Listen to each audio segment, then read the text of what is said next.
జగన్మోహన్ రెడ్డి గారి మీద హత్యా ప్రయత్నం అనేది ఒక పిరికిబంద చర్య. ఇది పేదలకి పెత్తందారులకి మధ్య జరిగే యుద్ధంలో మరి పేదలందరూ కూడా ఒక పక్షాన ఉండి మరి జగన్మోహన్ రెడ్డి గారికి అపూర్వ స్వాగతం పలుకుతున్న ప్రజలందరూ కూడా తట్టుకోలేక జగన్మోహన్ రెడ్డి గారి మీద ఇలాంటి ప్రయత్నాలు చేయటం అనేది దారుణమైన పరిస్థితి.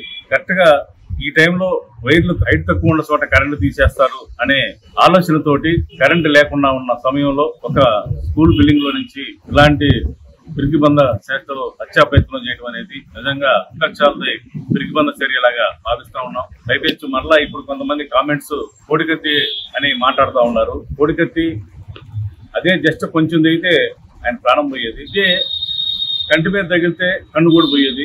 మరి చంద్రబాబు నాయుడు ఆ రోజున అలిపిరి పరిస్థితి కూడా ఆయన కావాలని చేయించుకొని మరి ఎలక్షన్ కూడా 6 నెలలు ముందుకెళ్లాడు, అయినా సరే ఓడిపోయాడు. సానుభూతి పొందాలనేది ఎప్పుడు కూడా చంద్రబాబు రాజకీయం తప్పితే ఎప్పుడు సమయానికి అనుకూలంగా పొత్తులు పెట్టుకోవాలి, సమయానుకూలంగా పార్టీలు మారాలి, పార్టీలతో పొత్తులు పెట్టుకోవాలని చూసేది చంద్రబాబు తప్పితే జగన్మోహన్ రెడ్డి గారు కాదు. జగన్మోహన్ రెడ్డి గారు ఎప్పుడు కూడా సింగిల్ గానే వెళ్తా ఉన్నాడు. ఒకరోజు కాంగ్రెస్ తో పెట్టుకుంటావు, ఒకరోజు టీఆర్ఎస్ తో పెట్టుకుంటావు, ఒకరోజు బీజేపీతో పెట్టుకుంటావు, ఒకరోజు పవన్ కళ్యాణ్ తో పెట్టుకుంటావు. ఎంతమంది పొత్తులు పెట్టుకొని ఎన్నిసార్లు నువ్వు వచ్చినా కూడా గెలిచే అవకాశాలు.